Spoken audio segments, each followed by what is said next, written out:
we go. All right.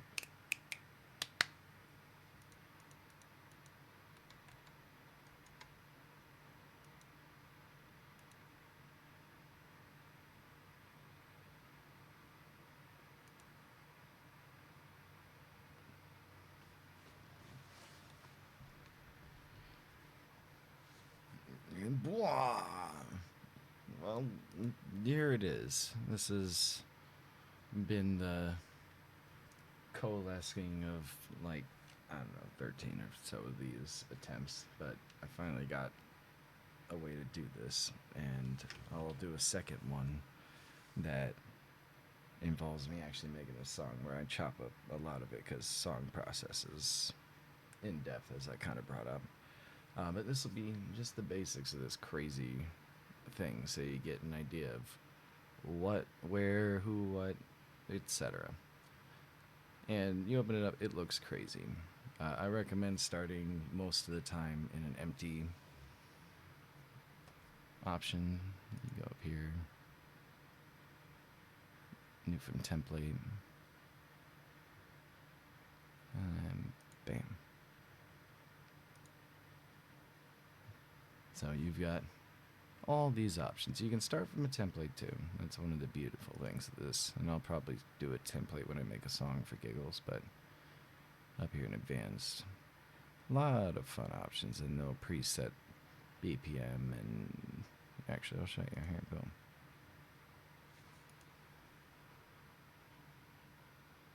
It'll even load instruments for you, so you can just kind of start making right away, and then you can swap out instruments as needed. But I'll show that later. But for now, let's just pop back. Let's go say hi to our basic, simple setup. Now, what do you have here? A lot of craziness. Up top, real simple things: file, edit, options, tools. There's a lot of useful stuff in here that is pretty normal. Like when you finish your song, you export it as, etc. Usually in MP3 if my memory is correct. I would look into that before doing it because I haven't exported anything in a while.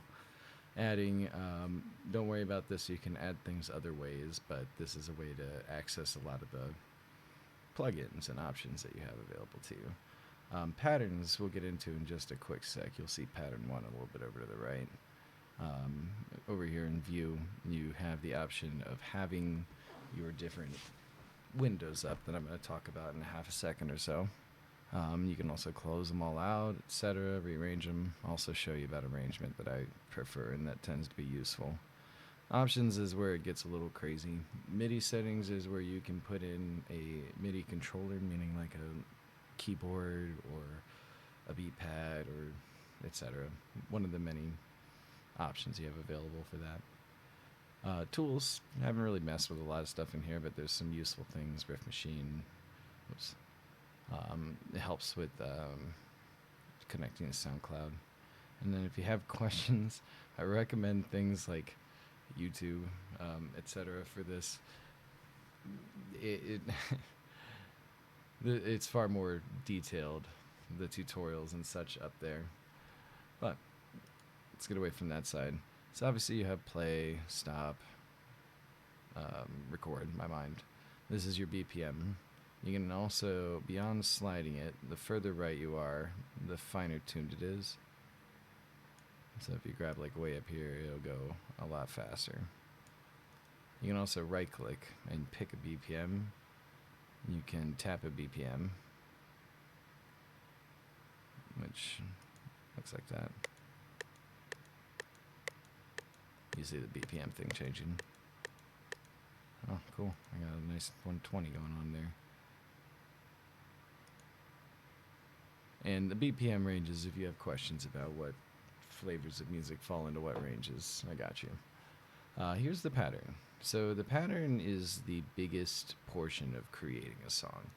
Each pattern is something that you lay out here in your playlist, which I'll go over a little more in depth in just a moment. And you can add as many patterns as you want. You can rename this one. You can recolor this one. So that way,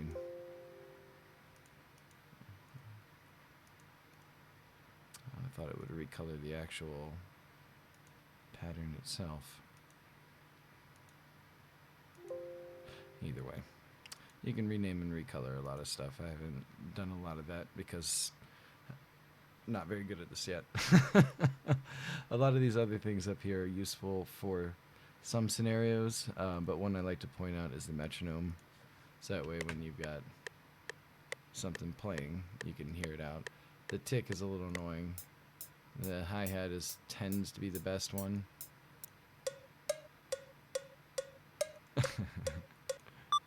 This is the most annoying one. So yeah, I usually stick with the hi-hat. Now, this is the playlist. This is where you actually arrange the song. So as you make your patterns, you'll have like track 1 here be the drums or the kick just by itself, depending on how deeply specific you want the playlist to be. You can do a lot of the drum creation and fine-tuning in just the channel rack per pattern. It's up to you. Some people load just plain sounds into here.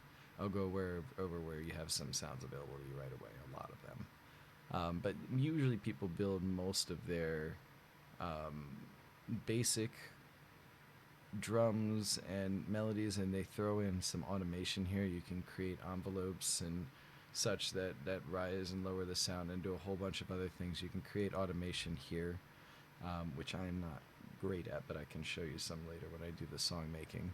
But this is your main pattern arrangement. Each one of these is, 4 bars. It's weird because the bars start at the one, like this is the first bar, and then this is the second bar. So your mind kind of usually thinks of it as the end. It's like the end of the first bar.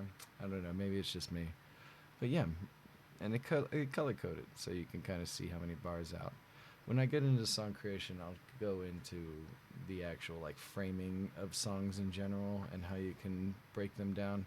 I am not a music teacher, but I have some wildly technical knowledge on it compared to someone who could feel it out like Beethoven. I don't really know. The playlist main arrangement area.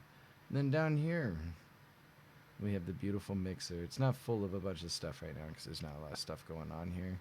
But this is your master volume. The mixer and mastering phase, if you're not aware, is the final volume panning, chaining balancing. You mess with final effects with reverb and limiters and compressors and all sorts of words that I can explain more on if needed.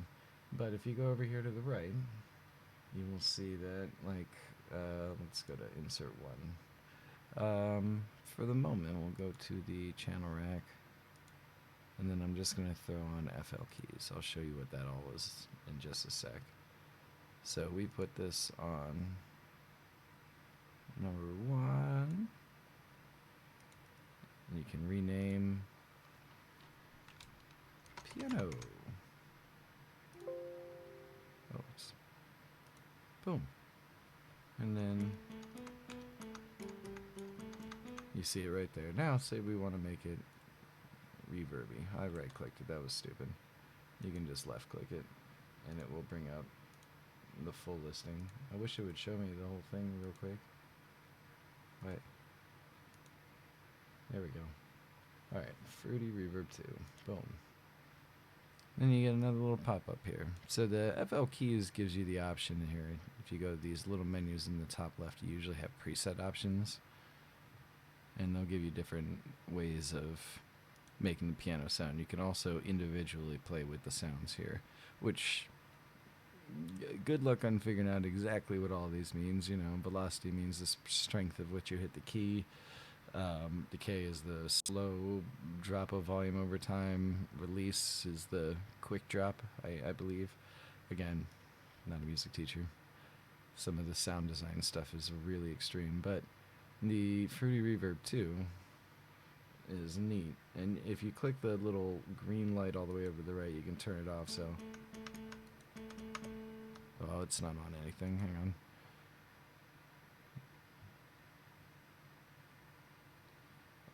Let's say large hall.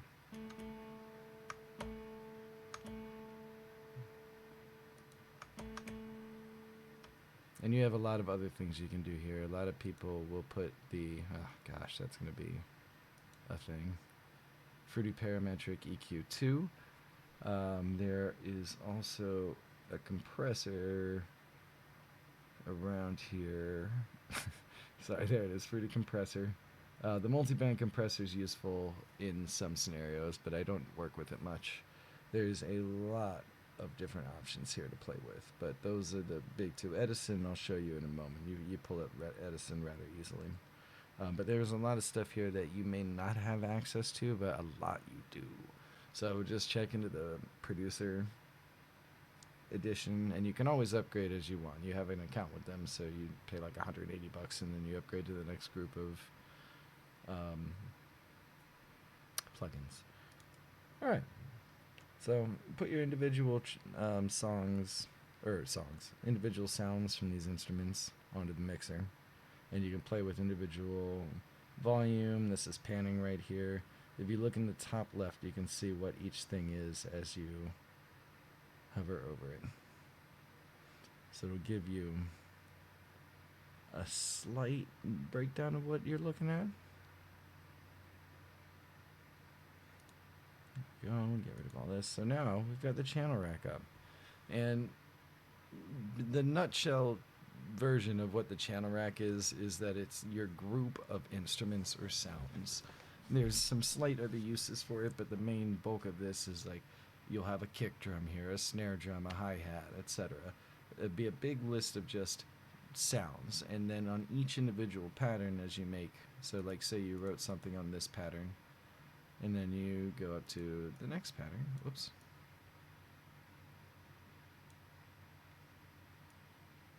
Go up to pattern 3, and then you go back here and there's nothing there.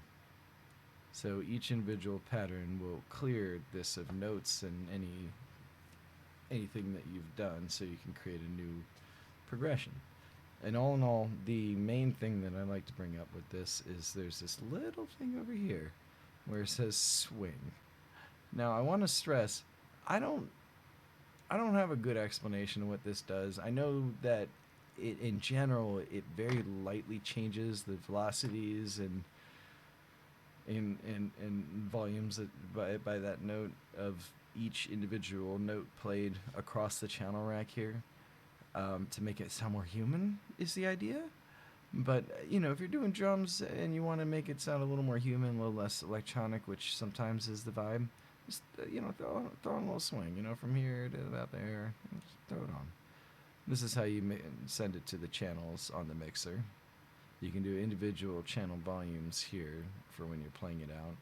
And say you've got a instrument up, but you don't want to pull up the piano roll, you just kind of want to play around on the instrument. You just click that little side thing there, and then across your keyboard. And that's my actual computer keyboard. You don't need to have a side keyboard.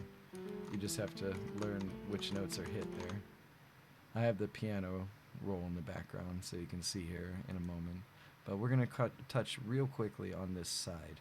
This thing looks crazy. If you go over here, you'll see your current project info, like a specific list of plugins, but you don't need to go there. Presets and some sounds. You can go to SoundCloud, I believe, through this thing. Oh no, it's just their cloud. But yeah, let's go back here. The current project, recent files. This tends to be where you can pull up individual things you've done recently, like your actual song that you're working on. A lot of the time you will store it. Yeah, there it is, my project section. Now, right down here we have the plugin database. What I tend to recommend when you go in here is just to look at this, because this thing is where you'll find a lot of the glory. This is where you'll lose yourself in a lot of trying to figure out what to do. But don't worry. Each individual one of these plugins has a very hefty amount of research and work done on it, so you'll find tons of tutorials on how to work with these things. But we're going to skip effects. The most important one to bring up immediately is the generators. And you can do a lot here. So, drum. And I tend to mess with Fruity Kick sometimes. FPC is a fun, here, you just drag and drop, boom, FPC is in there. And then you can actually hook this to your beat pad, play with individual sounds, and use the recording for that. Bass drum is also a really good one. It has a lot of great options for some good sub bass, which is, I want to stress, an important part of good EDM is putting sub bass in there if it calls for it. There are some pieces that don't require it, but if you want the booms, sub bass is the term. MIDI, oh not MIDI, synth. So this is where you make sounds. This is called sound creation, and it's a very, very, very detailed process. It is less difficult off of the options that you get here, especially with the fact that some of them come with presets, like I said. 3xos is the simplest, most beautiful version of what these are, basically, in a tiny compressed version. 3 different sound waves if you want. You can just do one. Sine wave, square wave, saw, I believe was a... Yeah, it doesn't tell me. You can randomize it, and you can play with individual pieces of it on the side here. I don't believe this has presets. Yeah, it doesn't, but you can randomize it.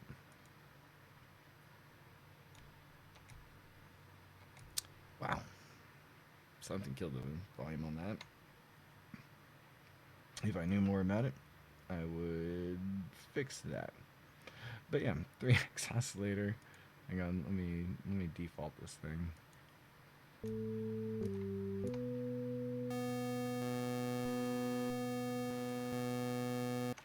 Yeah, you play with the individual sound wave and make your own sound as smooth or as difficult as you like. And then we go down GMS. I don't know if we have available to us. GMS is a good one. The one I know you have available to you, and the one I recommend and laud to the heavens, and it's incredible, is Citrus.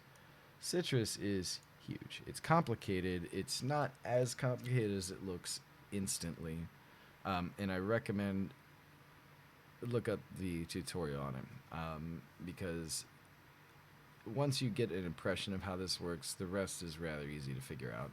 But in a nutshell, you have 6 ops, which means 6 different voices, individual sound waves that you can play with. There, let me, yeah, so boom, boom, boom. I believe this is how you turn, well, I don't remember. But you individually turn on the different voices, and you can create individual sounds. You can mix them in different volumes. You have at the end 2 to 3 filters, and even FX that you can play with.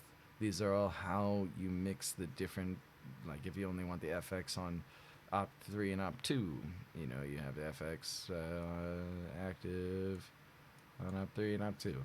That's the principle of what these things are. I would again look into it.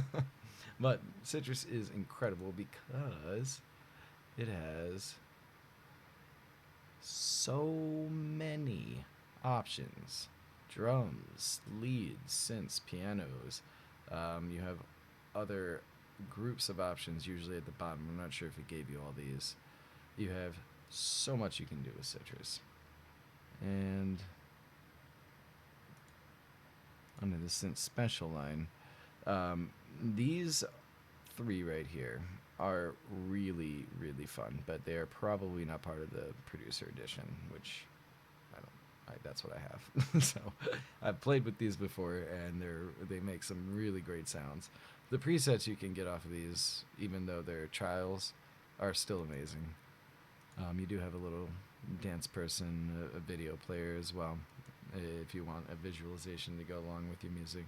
There's a lot of other little things in here. This is where you find FL keys. You have a version of FL Studio Mobile, which you can get on your phone. It's not phenomenal, but it's good. If you want to make music on the go, FL Studio Mobile is pretty good. This is a bass guitar. You have so many little options right here, and then you're like, oh man, I want to look through these presets, but I don't want to dodge through those little tiny menus. Well, plug in presets, generators. Oh, let's go down to Citrus, which had a huge amount of them. You're like, let's see what ARPs we've got. Oh, cool. Let's go with the bells, and bam, Just drag and drop, and then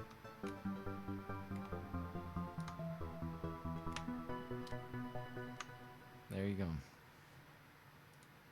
So that was just, and there's a lot more in there, but I'm trying to save time because these things can get really, really large, as I've found out. Down here, skipping a lot of stuff, there's a lot of presets to look through to kind of help speed things along for your mixer and or your channel rack. All great. My project's where you store your stuff, and then there's packs. Packs have your drums. They have, I don't know if you have the Mode Audio drums, but they're really good. They have Legacy drums. So there's a huge amount of sounds in here.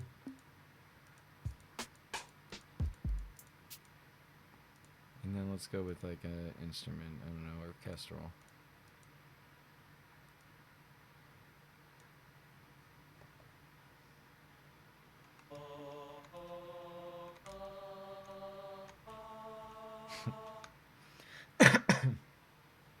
And then just like that, you've got things that you could make a song with. Not that this is exactly a great setup that I have here, but it gives you an impression. But PAX just has so much stuff in it. So you want your sounds, boom. Those are the two big places to do the sound work. You can add in your own sounds via the record button and a mic. You can also, when you go to the piano roll, I'll show you in a second, record directly to notes. So the piano roll, say you're on your channel rack here, you're like, all right, I don't want to do a piano note that is just a single repeated note. I want to make my own little piano progression. So you know, right click. Well, I had it up. I shouldn't have put it up. There it goes. You got your piano roll. The velocity is how hard the key is hit, so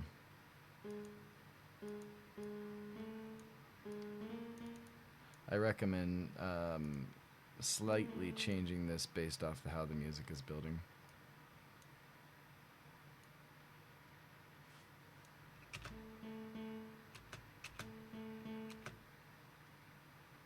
Hang on, let me, if I can click things. Yep. So that's what velocity does. And then you see that these, like, oddly spaced, you know, black and white areas, they're like the keys of the keyboard, so to speak. They match currently with the C scale, the C major or the A minor scale, depending on how you look at it. And if you go down into the view, if I can aim over it, view section, in the top left menu under view, there's a scale highlighting option. Let me tell you. It took me forever to find this out. Oh, hang on. Why is it not letting me pick whatever scale I want?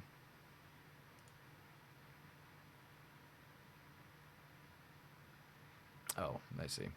So, major would be your I mean, this sounds stupid, but your normal, like C major, what it's showing right now. And then it won't change. It'll change if I do this.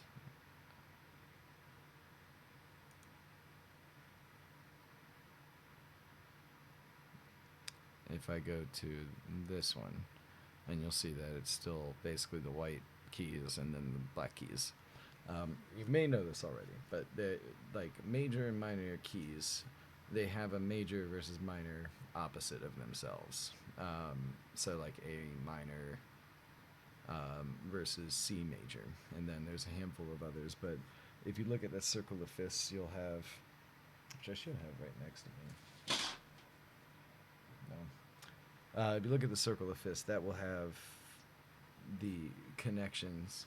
So if you like a certain note range and you want it in a minor key, go for it. Works fine. There's always an opposite. So it gives you the ability to see which keys will basically sound best. So you can build your own chords and structures based off of that. In the top left, you also have the stamp tool. Only one is a big thing to note. If you only want to put one down, click this first. Otherwise, you'll be stuck in stamping for until you take it off. But this will help you figure out different chord structures, melodic scales, or chords. Major seventh chord is a very common play, and you can see that the way they structure almost always will fit within. And let's go to it. I don't know. Minor ninth for giggles. Oh, not quite right. Let me go there. And very occasionally you'll want to step out of that into the black keys area. Most of the time you'll want to generally stay within the same note structure there. Boom. Hey. There are a lot of things you can do in the piano roll. Like if you're putting your drums in, you can put individual drums. I do recommend starting your drums just in the channel rack because you can do them pretty easily there. But if you want to get a little crafty with your drums, you can come in here and then, this isn't a drum sound, but you can shorten things. Oh, this is stuck. This is how, so this big line structure here, this is how you can change it so that I can, so I go to none, I can change it down all the way. It's like what it will jump to. Bars, boom.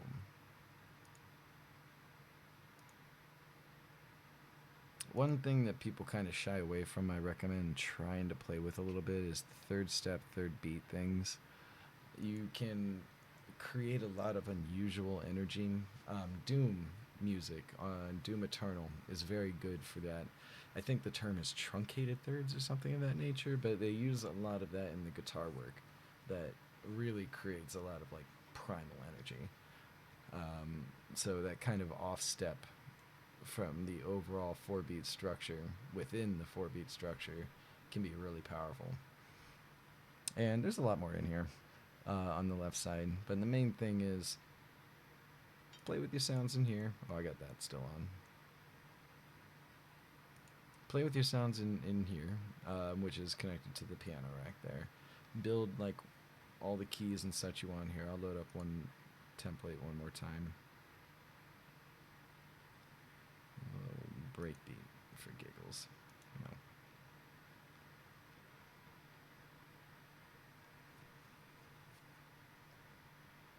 There we go.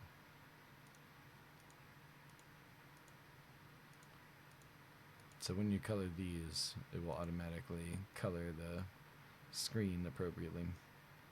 But you have channel rack with just a line of things ready to go. I would recommend creating the overall melody and like chorus of the song on pattern 1, and then just on individual patterns following that, break it out into individual pieces. You could just do each phrase in a pattern in the channel rack, and then just have a line of patterns if you'd like. If you want more control, try to minimize how many sounds you're putting into each individual pattern. Some people literally will put their kick drum sound basically directly on here, or a cymbal sound on here, such as boom, whoops.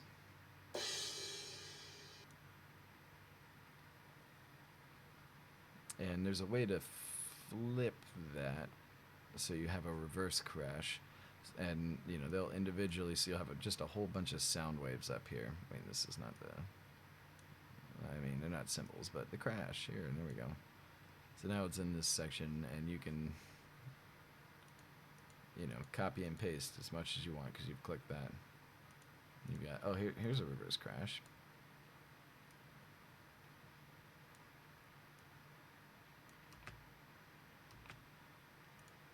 This is how you play whichever you're on. So if you're on the channel rack, hang on.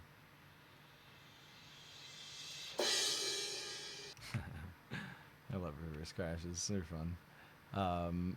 This is how you play the current one. And if you click it, it's like a pause function. If you hit spacebar to do it, it's like a stop function. There's some other things up here. So say you wanted to like slice this sound clip up, boom. And then you just go back to this and bam.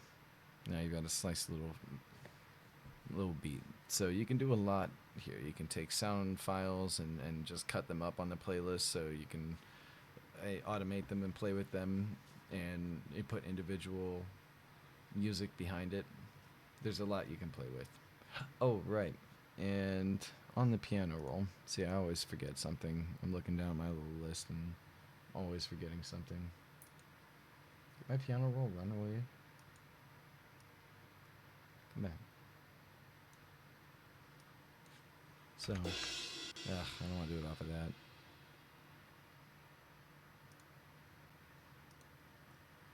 We're gonna do the FL keys again. I saw it instantly last time. There we go.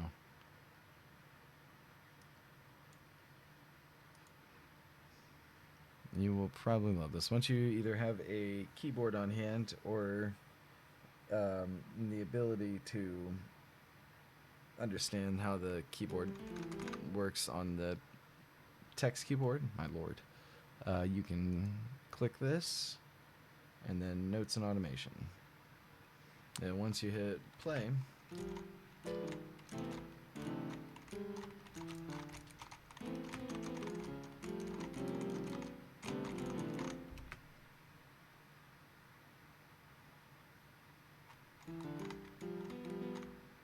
oh, there it is. I know that sounded horrible, but